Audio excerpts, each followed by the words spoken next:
everyone, and welcome to this month's Masterclass, which is about reading partner's lead. Now, I've got a bit of a warning for you. This one is going to be pretty difficult. It requires a lot of detective work, a lot of really knowing what the options are with each lead. But I'm going to take you through different types of lead convention that people have, first of all. And I'm not going to push one over the other or give recommendations in general. I will give advantages and disadvantages of these things as we go along. But people like different things for different reasons. And it's the most important thing at the end of the day is that you're really comfortable with what you and your partner do. So this is an attempt to make you aware of the problems that you might have trying to read the leads, but also the benefits you can have when you have a really clear system with your partner as well. And then finally, I'm going to take you through what Funbridge does, because it's important to know for the tournament that you're going to be playing with these deals, and it will hopefully help you work out the right way to play them. So there are three types of leading convention in general. One is called attitude, which is all about whether you, the person starting the trick, like the suit that's being played.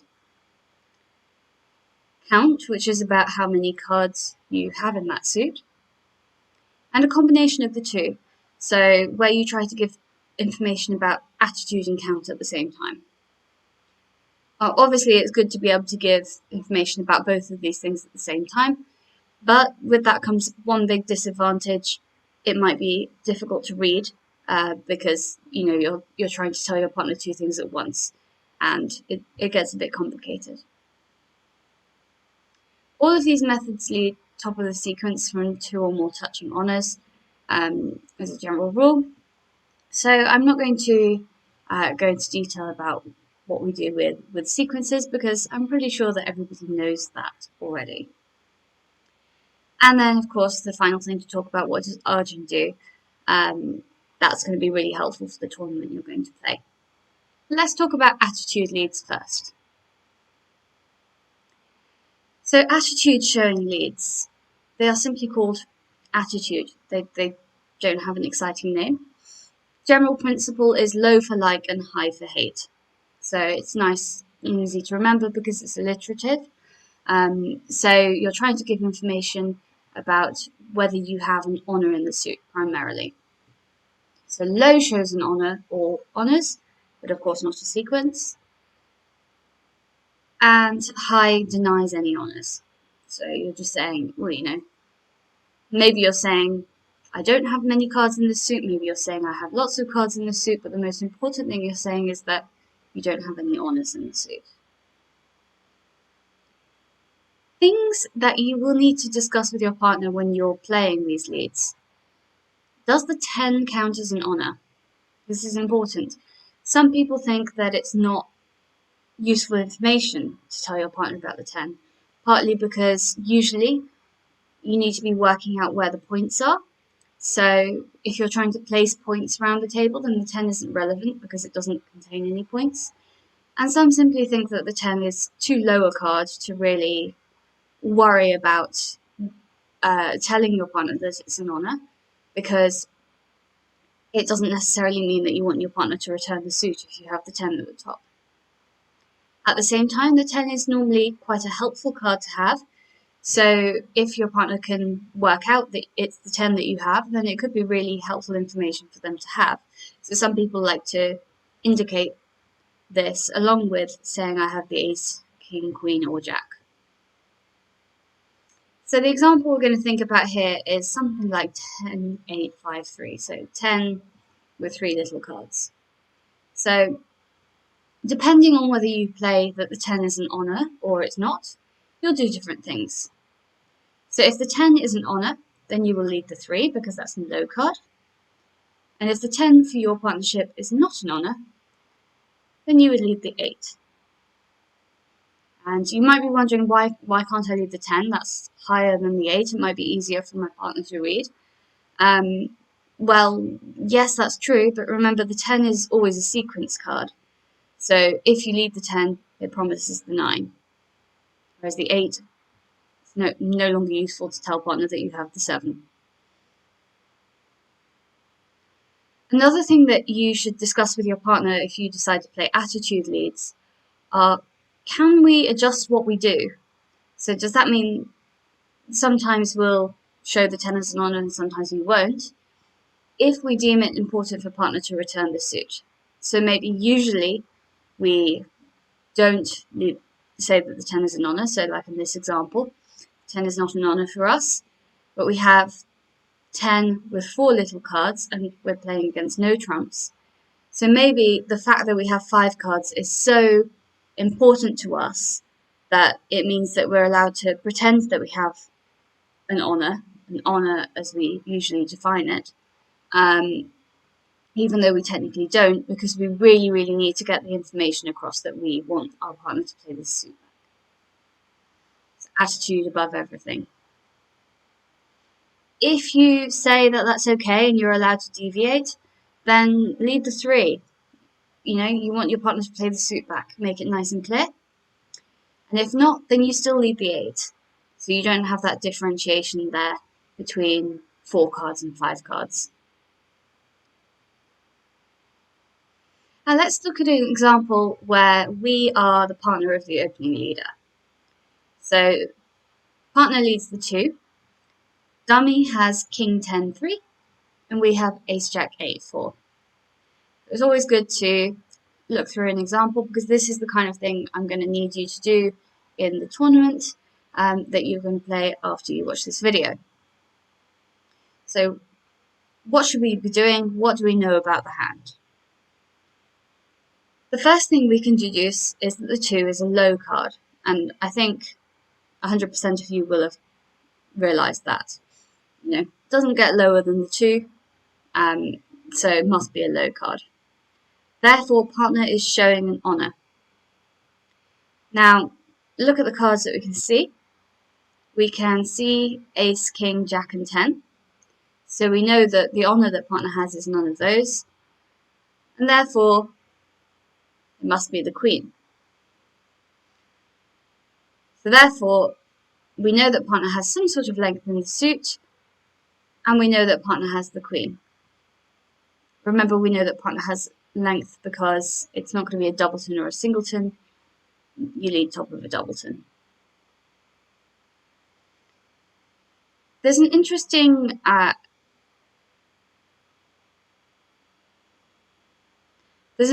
addition to make here, which is that it won't be possible for partner to have 5 cards to the Queen if we know that declarer is balanced. How do we know that? Because we can see 4 cards in the dummy in our hand, 3 cards in the dummy, and if partner has 5 cards, that leaves declarer with only 1. So if we know that declarer is balanced, then they're not going to have a singleton. So these things are good to apply as well. Things that we know from the bidding, combined with the information we're getting from the lead. So in that case, it would be quite easy. We would know that either partner had Queen to 3 or Queen to 4. Queen to 5 is possible if declarer might be unbalanced. Okay, let's look at another example. So this time our partner leads the 9, and dummy has King 10 3 again, and we have Ace Jack 8 4 again. So this time the 9 looks like a high card. So partner does not have an honor. Something we know for sure. Doesn't get higher than the 9 unless it's an honor itself. Therefore, declarer must be the one who has the Queen. Helpful to know. So this 9 must be from 9 to 5, 9 to 4, 9 to 3, or 9 doubleton. We're going to exclude possibilities of singletons each time because any lead can be a singleton. There's no convention attached. You lead the one you have. It's not interesting. So there are a couple of interesting inferences that you can make if you know a little bit more about the hand from the bidding. So sometimes you're in a situation where declarer said they're balanced, as in the previous example. So in that case, they're not going to have a singleton, so partner's not going to have led the 9 from the top of 5 cards. There are other situations where declarer might have denied 4 cards in a suit. So it might be that they've skipped past the suit when they would have bid it if they had 4. Or it might be that their partner asked them about that suit and they said that they didn't have 4. Either is possible. If declarer can't have 4, then it's also not possible for partner to have 2. Because then the suit would be splitting 4, 4, 3, 2 around the table. Okay, let's talk about count leads now. These ones are a little bit tricky. There are 3 common types, and 2 of them work in a very similar way. That basically one of them is a variation on the other one. The third one is a little bit different and interesting for reasons that will become apparent later. So the 3 common types are called third and fifth, third and low, or second and fourth, often just called second and fourth, but you often need to be able to decide what kind of second and fourth it is, because there's another type that we'll come on to later, which is used in a different set of countries, basically. So this second and fourth is the one that's most commonly used in Poland. So if you're playing against someone who's Polish and they say that they're leading second and fourth, it will mean something very different to them than it does if you're asking someone from the UK. So something to watch out for. Okay. Third and fifth.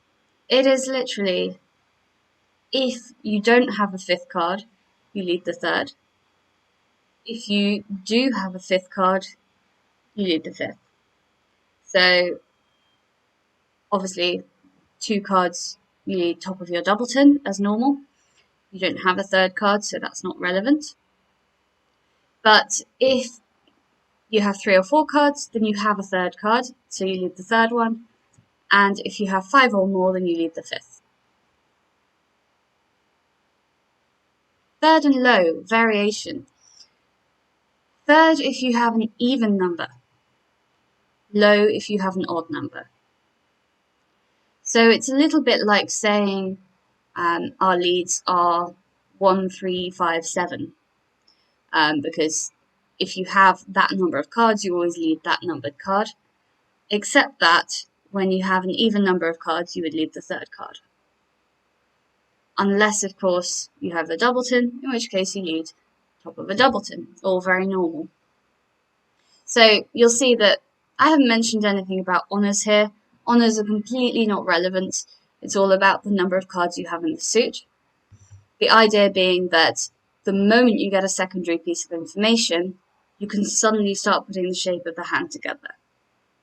So it's less about guiding you on what to do on this trick, but more about guiding you as to the shape of the hand as a whole. And some people find that really appealing. And it's especially useful in suit contracts. So generally, people who play this will choose to play it in these suit contracts, not necessarily in no trump contracts, although it has been done. So this funny second and fourth thing that's going to confuse everybody is that literally the same idea. If you don't have a 4th card, you lead the 2nd card. That includes 2 or 3. So this is a bit of a strange thing for people who are from countries where you generally lead top of the doubleton, which is what most countries do. It's considered extremely Polish to lead the 2nd card from 2. 2nd from 3, not too groundbreaking. 4th from 4 or more. So if you have a 4th card, you lead the 4th one. Seems very normal.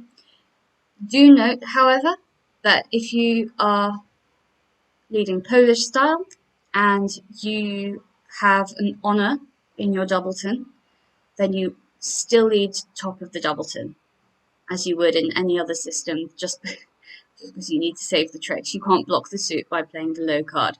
So this second from 2 thing only applies if both of those cards are little cards.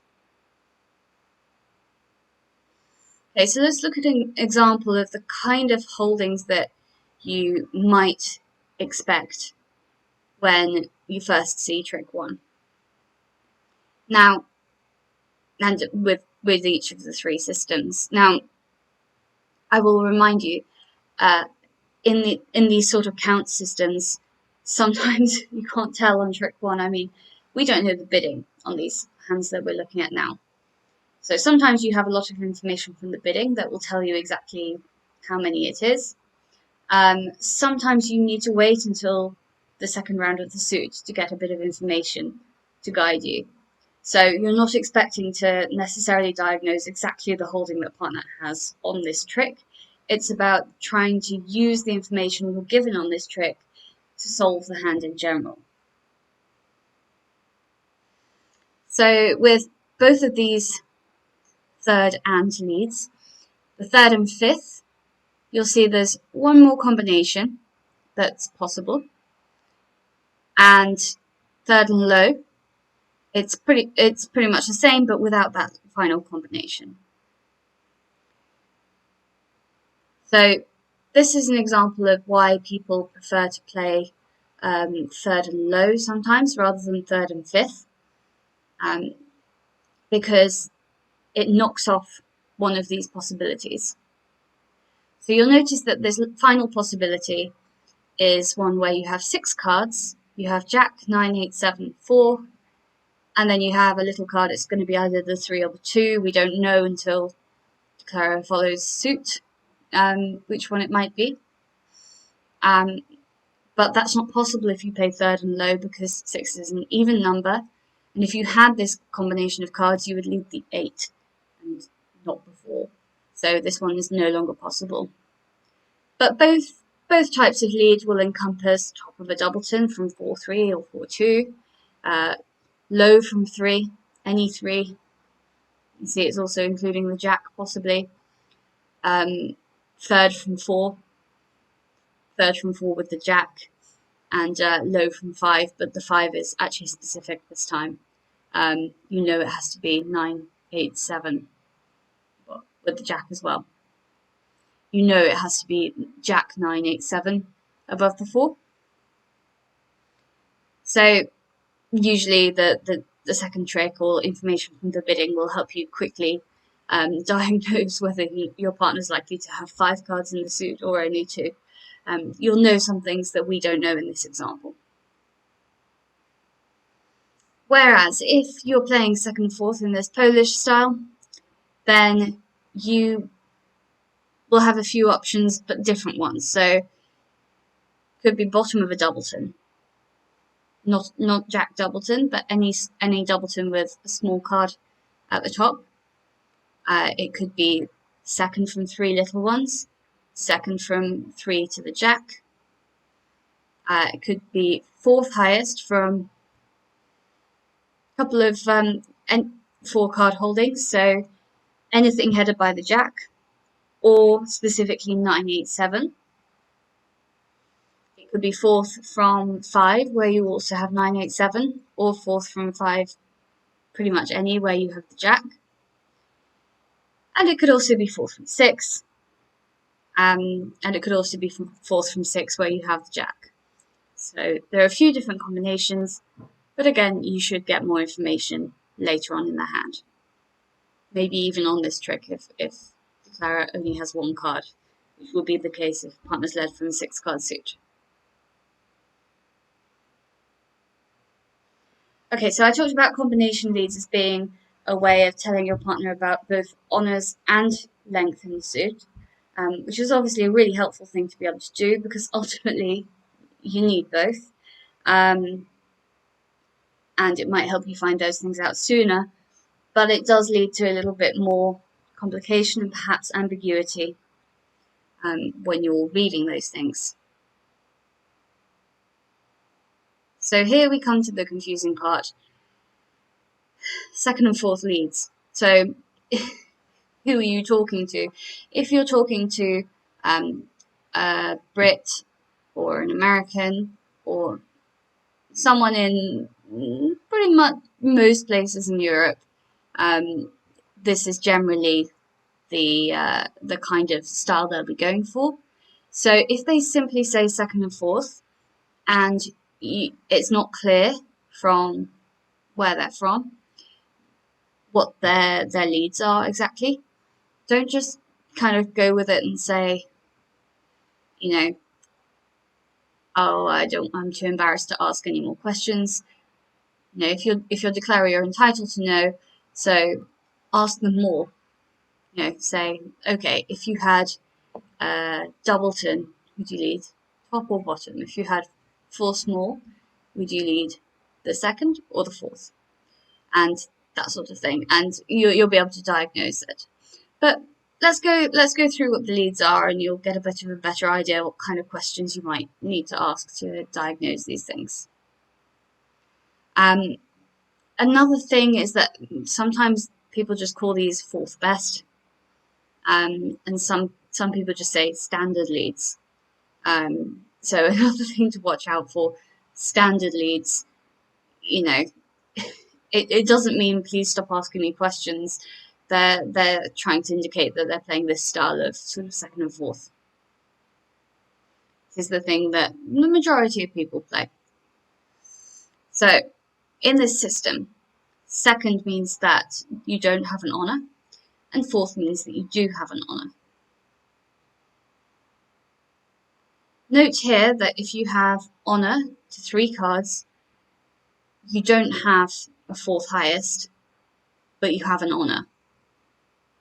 So in this case, generally what people do is they lead the lowest, but you will find that there are exceptions and it might vary by country, so it's worth checking if you get the opportunity. Okay, things that you will need to discuss with your partner if you decide you want to play these leads. Decide whether the 10 is an honour. Because it's a combination lead and it involves some attitude element, you still need to know whether the 10 is an honour. The other thing to discuss is what are you going to lead from 3 little cards? So one might seem more intuitive based on just the name, but there are actually 3 options that people play with some regularity. So you could play the top one, the middle one, or the low one. So playing the top one is called top of nothing. So basically the priority is given to the attitude here rather than the count, and you're really trying to indicate that you don't have an honour in the suit at the expense of telling partner how many you have. You just have to be really, really careful that this does look like a doubleton. So if you also decide to play this in a suit contract, then it might cause some ambiguity sometimes, and partner might try to give you a ruff when there isn't one. So good thing to be aware of. Mud, it's called, when you lead the middle one, stands for middle, up, down. That refers to the pattern that you play these cards in. So you start by playing the middle one, which is the second. Then you go up to play the top one. Then you go down to play the bottom one. But you have to be careful not to forget to do the up. It's really common to get into a habit of just playing the lowest card next time you follow suit. But do be aware that because you've started off this mud signal, that you need to complete it. Otherwise, partner again is going to think that you've got a doubleton, and you don't get the advantage that mud comes with. The good news is that if you're the one leading the suit the second time, that you'll naturally play top of your doubleton anyway, so it will kind of happen by itself. The problem you have is if somebody else starts with the suit. Finally, low, self-explanatory, it's the low one. The problem you might have with this system is that it looks like you might have an honor because it's a low card. So usually it's fairly obvious that it's not a doubleton, so you don't need to worry from that point of view, but you might be a little bit concerned that partner might expect you to have an honor here. This is a really common system to play if you live in America, where you play low from 3 small. Okay, so reading the lead, we see that our partner leads the 2, and we're playing 2nd and 4th Anglophone style. And dummy has King 10-3, and we have Ace Jack 8-4. So this might seem familiar. It's the same as the example earlier on, just to demonstrate the difference between pure attitude and one that involves a count element as well. So, as we know, the 2 is a low card, so partner showing an honor. We can see all the honors except the queen. The 2 is partner's 4th highest card. This is something we know because partner is playing a low card, showing an honor, and therefore playing the 4th highest card. The 2 is the lowest card. So if the 2 is both the lowest and the 4th highest, then partner must only have 4 cards. So that pretty much means that partner has queen something something 2. It might also be possible for partner to have queen something 2, but generally partner won't be leading that suit. It's a really scary thing to do. So unless they have some very, very strong reason to lead the suit, maybe there's an outside possibility that you've bid this suit since you have 4 of them. Maybe they would be doing it for that reason, but generally if it's a suit that, they seem to have picked out of the blue, they're not really going to be leading away from queen 3rd. So I would expect most of the time it's going to be queen 4. Now you see the advantage of having the combination, but you also see that there are a lot more thought processes involved trying to get all that information to combine in a way where we can understand and choose what to do on the trick. Okay, in our second example, partner leads the 9. Dummy has the same cards, we have the same cards. We know the 9 is a high card, so partner doesn't have an honor. We know that from attitude leads. Therefore, declarer has the queen. The 9 should be partner's 2nd highest card, so all of a sudden this 9 no longer makes sense. I mean, if the 9 is partner's 2nd highest card, then what do they have above it? They can only have an honor, but we know they don't have an honor. So that's not possible, and therefore the only possibility, not worrying too much about singletons for now, is that partner has 9 doubleton.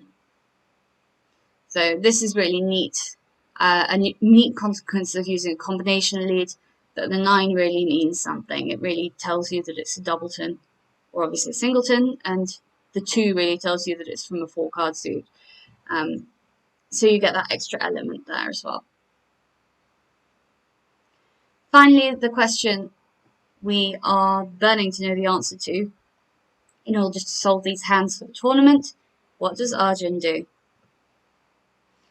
Well, I've got some bad news. Arjun will do a different thing depending on whether it's a suit or a no-trump contract. So be careful. It is more optimal. It's just you might get caught out. So Arjun leads 3rd and 5th against a suit contract, just the plain one, not worrying about even or odd, just thinking about the length of the suit. Against no trumps, it's a little bit more complicated, but on the whole, it's sort of Anglophone style 2nd and 4th. So from 4 small, for example, they would lead the 2nd highest, but from 4 with an honor, they would lead the lowest, the 4th highest. About the discussion points, Arjun considers the 10 to be an honor. So if you have 10 low, low, low, then if you're Arjun, you lead the 4th highest card. Always. And what do they do with 3 little cards? They lead top of nothing. These things need to be aware of, but we already knew that we had to discuss those anyway.